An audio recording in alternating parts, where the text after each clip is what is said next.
Oi, professor, tudo bom? Eu tô gravando esse vídeo aqui só pra voltar a discutir aquela questão da especificação da verossimilhança da dissertação. Eu vou te mostrar algumas coisas que eu fiz aqui. Óbvio, eu ainda não montei a verossimilhança, mas montar no sentido de programar ela, né? Mas fiz algumas coisas relevantes aqui que eu acho que talvez ajude em alguma coisa. Vamos lá. Ah, então a gente tinha a discussão que a gente tinha os quatro casos, né? De x menor que k, y menor que k. É, onde aqui era simplesmente as variáveis, no caso amarelo aqui, se comportariam como uma bipoisson, no caso verde como uma binormal, no caso vermelho e azul daria para usar uma cópula, né, aonde por exemplo aqui, né, no caso em que x é menor que k é o ponto de corte, né, eu escrevi k aqui, k é o ponto de corte a definir.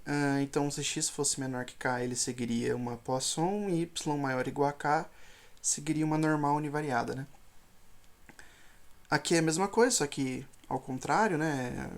X seguindo uma normal e y seguindo uma Poisson univariada. E nesse caso, a gente faria uma cópula. Só que realmente existe uma relação. Tem dois detalhes, né? Primeiro, a aproximação para Poisson para normal, para o caso bivariado, e para o caso univariado. E segundo, que a cópula ela é uma função de densidade acumulada, né? Então, por exemplo,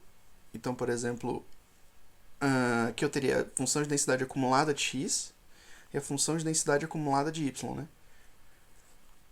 A função acumulada da Poisson é só o somatório, beleza, né? Mas a função acumulada da normal é um pouco mais complicadinha, que tem uma integral, né? Para esse caso, a mesma coisa, só que ao contrário. Só que acontece, a gente não tem que usar a Poisson, desculpa, a função de densidade acumulada, porque para verossimilhança a gente precisa da função de densidade conjunta mais a função de densidade mesmo, né? Não a acumulada, que é o caso da cópula. Então, depois eu vou dar um jeito de fazer isso, né? Mas eu vou ter que dar um jeito de extrair essa essa derivada cruzada aqui, né? Então, eu tenho a função de densidade acumulada normal, eu tenho a função de densidade acumulada Poisson, faço a cópula entre elas e depois eu vou ter que tirar a dupla derivada aqui. No caso da Poisson, eu creio que eu vou ter que fazer algum tipo de derivada numérica para poder ter a função de densidade conjunta, né? Mas, enfim, eu vou pensar nisso ainda. Mas tá, isso não foi o resultado que eu cheguei hoje. Isso aqui é só um outro problema que tem pra frente, né? O que que o que que eu trabalhei bastante hoje foi na questão de proximidade é, entre a normal e a Poisson. Pelo que eu vi, a gente nem precisa mudar a nossa hipótese de que a nossa variável segue distribuições diferentes, de que ela, como é o caso aqui, né, de que ela segue aqui ela segue uma bipoisson, aqui ela segue uma binormal, tudo bem, a gente está usando a questão de um teorema do limite central para mostrar a proximidade entre as duas distribuições, né? Mas aqui é um caso um pouco diferente, que talvez não seja um pouco diferente, é isso que eu vou mostrar agora. Eu acho que a gente consegue manter, pelo menos na diagonal principal aqui com certeza, que segue uma Poisson bivariada simplesmente. Por que eu digo isso, né? Eu fiz só para o caso univariado alguns testes de... Teste não, algumas coisas relacionando uma distribuição com a outra. E existem três maneiras que a galera usa para aproximar aproximar uma Poisson através de uma normal. Uma delas é usando o que eles chamam de correção de continuidade, que ele simplesmente tira a função de densidade acumulada normal no valor que tu quer estimar da Poisson, no valor da Poisson, né? Então se tu quer estimar a Poisson em y, avaliada em y, tu faz a integral em y avaliada em mais 0,5 menos a integral menos a acumulada em y menos 0,5. e esse valor daria um valor aproximado da Poisson. Outro método é simplesmente o f de y seco, que é sem esse 0,5 aqui. E o outro método é somando esse 0,5 aqui, dentro da função da Poisson. Certo? Então, lembrando que esse fzinho aqui é a função de densidade normal. Esse aqui é a função acumulada normal. Então, o que eu fiz? Eu fui ver qual dos três métodos de aproximação davam aparentemente um ajuste melhor, entendeu?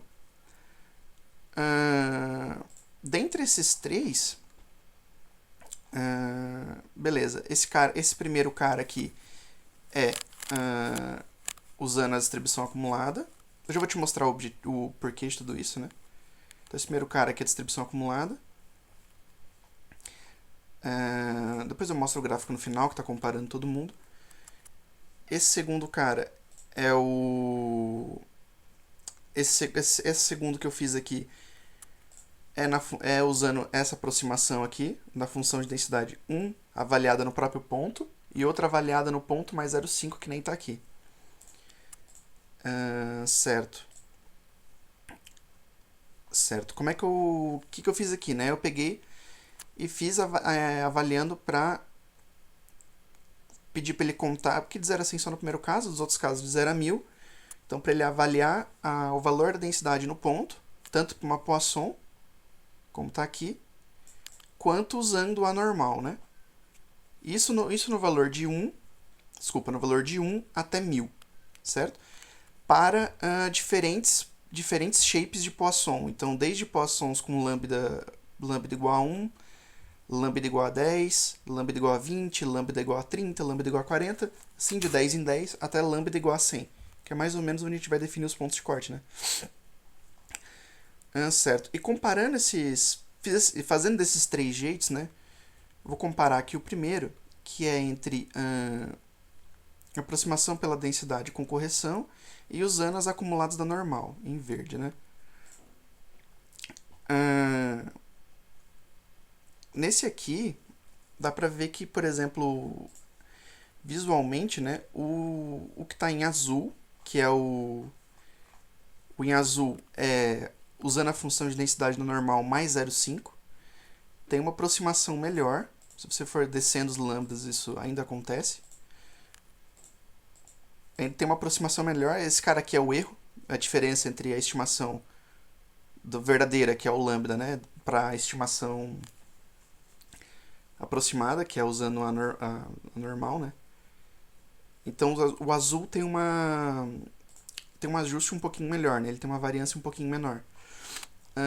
Quando você compara esse método de correção colocando o 0,5 e sem colocar o 0,5, né? Ou seja, usando f de y mais 0,5 comparando com f de y, né? Onde f é a normal, densidade da normal, a gente chega no mesmo resultado, que é aplicando esse mais 0,5 dentro do cara, a gente tem uma variância menor, né? Eu fiz isso, bom, eu sei que isso aqui não é um método adequado de ver proximidade de distribuições e tal, né? Só para ter uma ideia do ajuste da aproximação. Mas fazendo isso e comparando a variância de todos os erros para todos os shapes de distribuição, né, que eu fiz aqui, o cara do meio é o cara do meio que é o que teve a menor variância, né? Para a maioria dos casos, só para o primeiro que não, é o cara do f de y mais 0,5, colocando esse mais 0,5. E se a gente for, tem que pegar em bloco de 3 em 3 para analisar aqui, né? Se a gente for vendo, a gente vai ver que ele tem a menor variância em todos os shapes significativos, né? Todos os shapes que tem algumas relevâncias pra gente.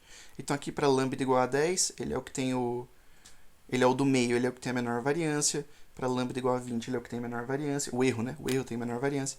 Para lambda igual a 30 é o que tem a menor variância. Lambda igual a 40 é o que tem a menor variância. E se for até o final, é o que tem menor variância, até 100. Por que eu estou falando tudo isso? Porque, dada essa aproximação, a gente pode manter a hipótese de que é uma bipoisson. Tudo bem, eu fiz por caso univariado, né? Teria que fazer por caso bivariado. mantém a hipótese de que é uma bipoisson, usa a partir de um ponto de corte essa aproximação da bipoisson para binormal, mas eu tenho a impressão que a gente vai ter que ajustar a binormal por algum valor, como foi o caso do meio. Que o meio eu achei alguns artigos falando desses métodos de correção específicos, né? Mas para uma binormal eu não achei. Então o que eu quero fazer é que para binormal isso é mais trabalhoso, né? É testar uma aproximação só normal e uma colocando mais 0,5 em cada variável, né? Talvez tenha que ser algum outro valor, eu não sei, eu teria que achar algum teorema. Tá, legal. E por que isso é...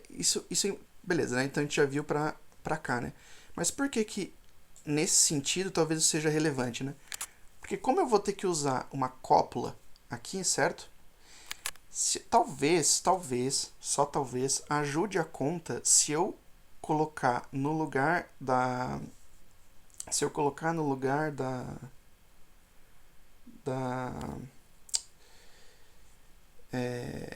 se eu colocar no lugar da... Não, esquece. Eu ia falar outra coisa aqui. Enfim, pelo menos... Enfim, tudo isso aqui, todo esse vídeo inteiro aqui é só pra dizer desse método de aproximação aqui que eu acho que ele funciona. Deixa eu pensar, cara. Eu te falou alguma coisa em relação à segunda diagonal aqui.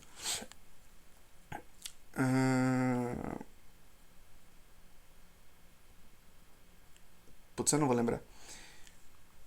Mas enfim. Basicamente é isso, cara. Basicamente é isso que eu queria dizer. Era essa aproximação usando 3 métodos de aproximação, no caso univariado, né? Usando uma normal para aproximar o Poisson. E eu fiz essa brincadeira aqui só para ver qual que tinha o menor, qual que aproximava melhor. E talvez isso ajude de alguma maneira quando eu for definir essa cópula, porque depois eu vou ter que derivar ela. Talvez essa aproximação ajude na hora de definir uma das univariadas. Bom, era isso que eu queria dizer. Eu ainda vou estudar melhor isso aqui. Beleza? Valeu!